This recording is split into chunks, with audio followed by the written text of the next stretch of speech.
Bonjour à toutes et à tous, vous avez été nombreux et nombreuses à me demander un making-of du cake design, et bien le voici. Mais quoi? Ne me dis pas que c'est la dernière part que j'avais mis de côté pour Nespresso. Ah mince, je croyais que tu l'avais mis de côté pour moi. Oh, c'est pas vrai. Mais c'est pas ma faute, tu dis rien aussi, je vais pas le deviner. Je vous le dis sincèrement, je sais plus quoi faire de lui. Pour réaliser ce cake design, je savais dès le début que je n'y arriverais pas sans aide. C'est pourquoi j'ai utilisé la sculpture 3D de l'artiste Lloyd Schickze. Lloyd Schickze. Lloyd Schickze.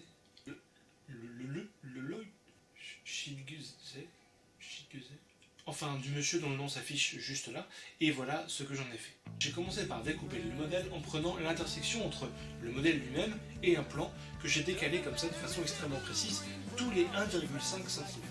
Et ensuite, pour le visage, eh bien, je l'ai fait de façon encore plus précise, tous les 0,6 cm.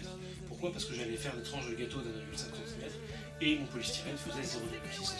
Ensuite, pour chaque face, j'avais le contour, et j'ai rajouté dessus en rouge le contour de la face d'au-dessus, en me disant, si je coupe droit le contour, alors que mon gâteau s'évase, eh bien je vais perdre cet élément-là. Donc il faut, quand je découpe la face, que je sache qu'est-ce qui se passe au-dessus. Et donc du coup j'ai rajouté en rouge pour pouvoir découper vraiment à l'union et non pas à l'intersection, pour après ensuite rebiaiser dans l'épaisseur de la tranche pour avoir cet effet justement gâteau montant ou descendant.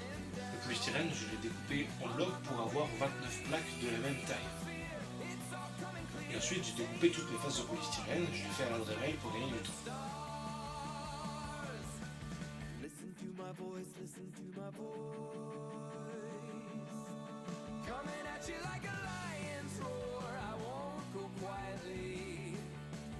Une fois que j'ai fini de découper tout le polystyrène, eh bien j'ai repris chaque feuille et finalement j'ai enlevé toutes les parties rouges que j'avais volontairement rajoutées pour pouvoir découper précisément la dimension de la face à la face en question. Et ensuite j'ai reporté cette nouvelle découpe sur les faces pré-découpées, comme ça je pourrais avoir vraiment le biais de chaque face. Et encore une fois, à la Dremel, j'ai pu grignoter, cette fois en biais, pour vraiment faire coïncider la face N de la face N+1.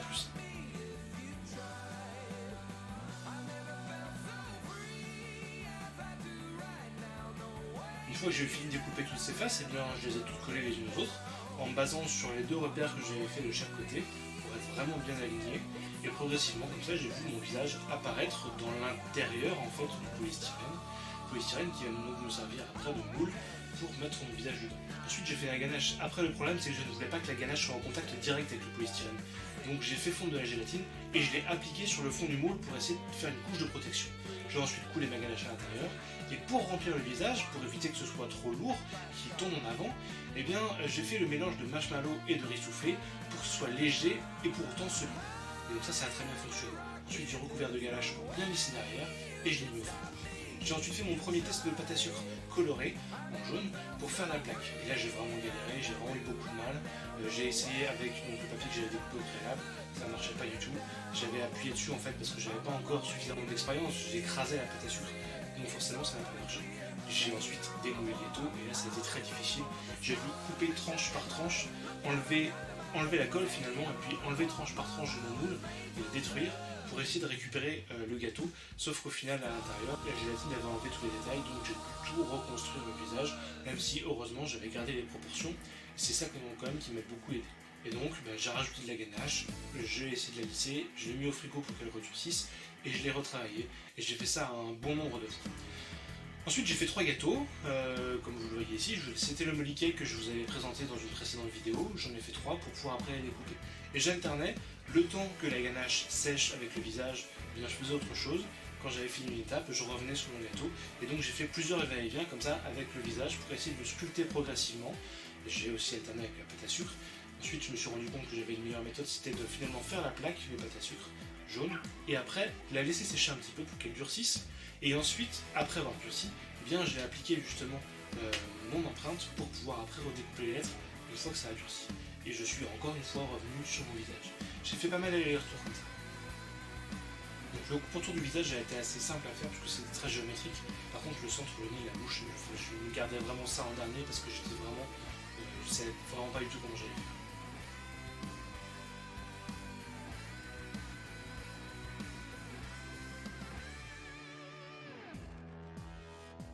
Pour les lettres, erreur que je n'ai pas recommise non plus, c'est que je n'ai pas voulu enlever tout de suite la pâte à sucre.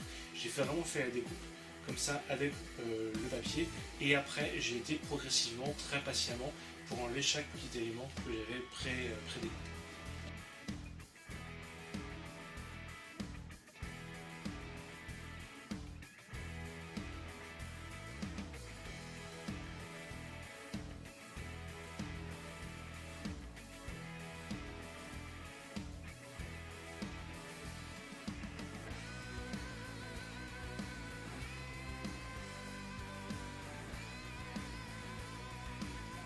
Et je suis encore une fois revenu sur le visage. Le centre du visage m'inquiétait vraiment beaucoup, la forme du nez, la forme de la bouche, les yeux, c'est vraiment quelque chose qui me stressait parce que c'est là justement où allait se faire l'expression d'Ahsoka. Je n'ai pas vraiment réussi à la reproduire aussi bien que j'aurais voulu. Elle ne ressemble pas vraiment à Ahsoka au niveau des traits de son visage, mais le visage était quand même relativement cohérent et j'en suis satisfait.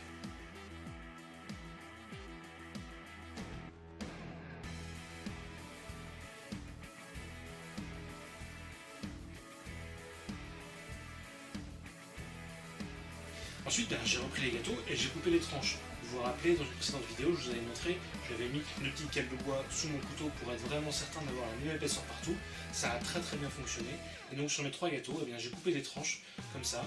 Ça a été un petit peu long, mais bon, c'était quand même assez facile d'être régulier avec l'outil que j'avais mis en place. Et donc finalement, j'ai eu comme ça, je sais plus combien c'était, 15 ou 16 tranches de gâteaux différentes. Et une fois que j'ai fait ça, je suis retourné encore une fois sur le visage. Je voulais vraiment faire un visage le plus précis possible pour avoir le moins de travail à faire en appliquant la pâte à sucre dessus. Mais au final, comme je vous montrais tout à l'heure, ça n'a pas très bien marché.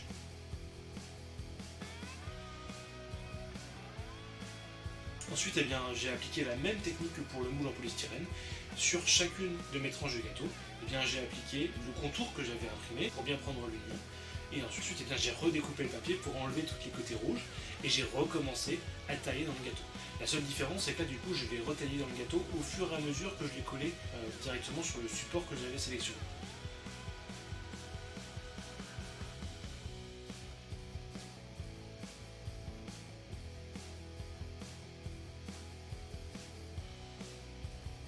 Voilà, et entre chaque couche, évidemment, j'ai mis de la ganache chocolat noir, puis ganache chocobo. Et j'ai ensuite recouvert le tout de ganache chocolat noir, qui est un petit peu moins sucré, pour essayer de contrebalancer finalement le côté très sucré de la pâte à sucre, et l'équilibre, c'est plutôt pas mal.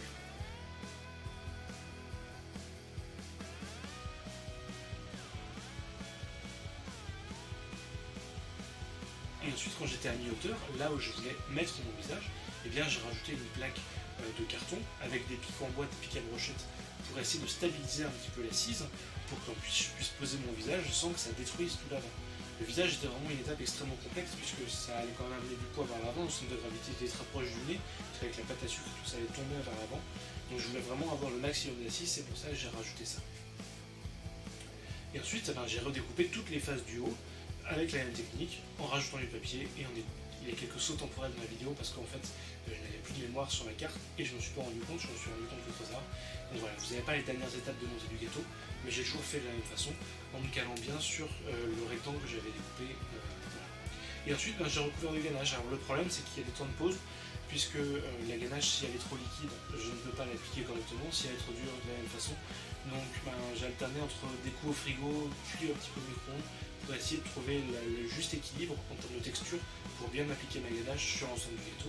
Et après j'ai essayé de lisser au maximum et rajouter de la ganache au maximum autour pour vraiment faire un gâteau le plus lisse possible et le plus homogène possible. Et encore une fois, un coup au frigo pour que ça refroidisse, pouvoir après bien le lisser, et pendant que ça refroidissait, je repassais au visage pour continuer de faire les traits les plus précis possibles. Et j'ai alterné comme ça entre la structure du gâteau et le visage, un coup au frigo, un coup de gâteau, un coup au frigo, etc.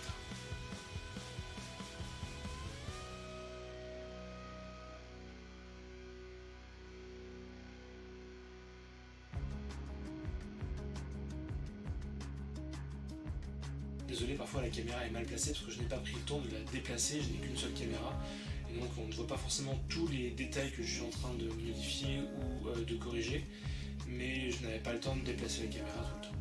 Donc là je passe à la pâte à sucre et au visage, puisque je vais colorer ma pâte à sucre, mais cette fois en essayant de me rapprocher au maximum des couleurs de la photo d'origine. Ça a été extrêmement complexe aussi, j'y ai passé beaucoup de temps pour essayer de trouver, rajouter quelques pigments à droite à gauche pour essayer justement d'avoir la couleur assez proche du visage. Et donc bien ensuite sur le visage j'ai commencé par faire les yeux, pâte à sucre blanche, puis j'ai essayé de dessiner l'iris, même si j'ai eu du mal, j'arrivais pas vraiment à lui donner une expression et un regard intéressant. Mais bon, au bout d'un moment, j'ai fait comme j'ai pu et puis j'ai laissé comme ça. Et après avoir bien étalé ma pâte à sucre pour le visage, je l'ai appliquée sur le gâteau et j'ai découpé soigneusement pour essayer de retrouver les yeux. Et je suis assez content du résultat parce que ça a pas trop mal fonctionné. Et ensuite, eh bien, j'ai sculpté le visage en essayant de faire coller la pâte à sucre au maximum avec les traits qui étaient en dessous. Et c'est là que j'ai fait une de mes plus grosses erreurs, c'est-à-dire que je n'ai pas pris en compte l'épaisseur de la pâte à sucre. Et les traits extrêmement fins que j'avais réussi à faire sur la ganache, mais je n'ai jamais pu les reproduire sur la pâte à sucre puisqu'il y avait une surépaisseur qui, par exemple pour le nez, qui a fait un nez beaucoup plus gros que ce que j'avais prévu. Et pareil pour les lèvres, je n'ai jamais réussi à vraiment retrouver les éléments de détail que j'avais réussi à faire sur la ganache. Je le saurai pour la prochaine fois. La prochaine fois, si je suis amené à faire de nouveau un gâteau en pâte à sucre et un visage en particulier, eh bien je ne sculpterai ni le nez ni la bouche et je le ferai vraiment exclusivement en pâte à sucre. Ou alors, eh bien, je disproportionnerai le nez et la bouche en les faisant beaucoup plus petits sur la ganache pour pouvoir tenir compte de l'épaisseur de la pâte à sucre. Et ensuite, il a fallu rajouter les différents éléments du visage et puis recoller le visage directement au gâteau. Et là, j'ai eu un autre souci, c'est qu'en fait, le gâteau s'était affaissé. Les tranches étaient plus petites que ce que j'avais prévu, elles ne faisaient pas 1,5 cm mais 1,3 cm. Et du coup, l'erreur cumulée de 2 mm sur chaque tranche a fait qu'il y avait un écart de 4 cm entre la taille du visage qui était parfaitement proportionnée et la taille du gâteau qui était 4 cm moins haut. Et donc du coup, j'ai dû compenser en coupant le bas du visage et en remontant le haut du gâteau pour essayer de les faire coïncider. Au final, ça ne s'est pas vu, mais quand je me suis rendu compte de l'erreur, je vous garantis que j'étais pas très bien. Ensuite, eh bien, j'ai recoloré la pâte à sucre pour faire justement ces vêtements, les épaules, par-dessus la pâte à sucre de peau que j'avais mis un peu partout sur les épaules, et avec un petit outil, donc une sorte de petite scie circulaire miniature, eh bien, j'ai passé sur le pourtour pour essayer de faire une sorte de couture au niveau des vêtements, mais qui en est finalement pas trop mal. Une fois que j'ai fait tout ça, je suis passé à la pâte à sucre blanche. Alors, initialement, j'avais prévu de faire toute la pâte à sucre moi-même, mais en fait, ça me prenait tellement de temps tout ça que je n'ai pas pu. J'ai donc été obligé d'aller en acheter. Et donc, ce que vous voyez là, c'est uniquement la pâte à sucre industrielle. Je n'ai pas pu la faire maison, ce que je regrette un petit peu, mais je n'avais pas assez de temps. Avec en plus le confinement qui s'est mêlé à tout ça, ça me laissait beaucoup moins de temps disponible. Donc, c'est de la pâte à sucre industrielle, et finalement, c'est quand même pas si mal que ça. Après, je suis content d'avoir fait moi-même ma pâte à sucre pour mes premiers tests, comme ça je sais comment on fait, et je le saurai pour l'avenir. Je ne pouvais pas faire une si grosse plaque de pâte à sucre pour l'ensemble des cheveux, donc je l'ai fait en 3 fois, avec des coutures au niveau de son collier, qui ne s'est pas vraiment vu dans le gâteau, donc c'était très bien.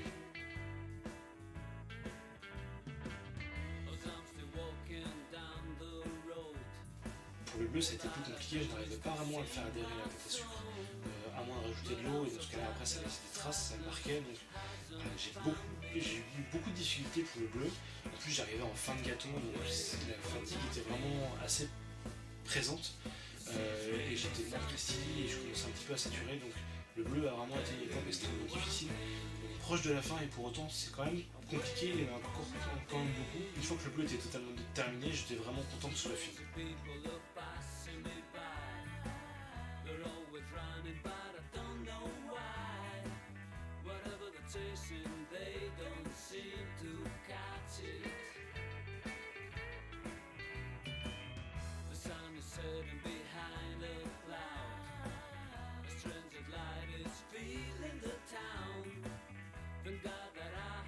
Et pour finir, j'ai attaqué avec le gris. Alors le gris était un petit peu différent des autres puisque finalement c'était très en épaisseur.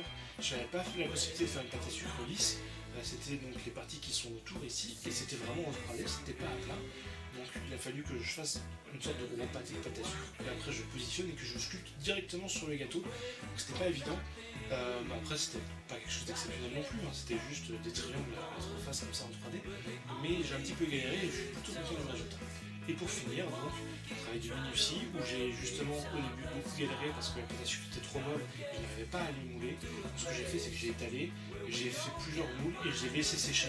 Et une fois que c'était sec, là après je suis venu le découper et le positionner. Donc l'astuce que j'avais pas au début, et au final j'ai beaucoup galéré dans mes premiers tests pour après finalement adopter cette technique où je préformais avec mon petit moule en silicone tous les petits losanges 3D que je voulais mettre, puis après je les laissais sécher et voilà. Et une fois que j'ai fini tout ça, je me suis dit que j'allais agrémenter ce socle avec quelques petites étoiles. Donc ça prend un petit peu de temps, mais j'avais un emporte-pièce, donc ça a été assez rapide pour le faire. Puis ça donnait un petit côté supplémentaire, donc 10 petites étoiles pour ces designs. Je suis très content d'avoir réussi ce premier cake design, et ça mangeait très vite. Les gens l'ont trouvé très bon, moi-même j'étais assez content du goût. Nesprenet était forcément très déçu de devoir le manger et de ne pas pouvoir le garder. On a quand même réussi à préserver le visage. Pour combien de temps on ne sait pas, mais bon, le temps que ça durera sera toujours ça et elle sera toujours contente de l'avoir un petit peu avec elle. Attends, mais il y a encore des trucs à manger là-dessus. Allons pas touche.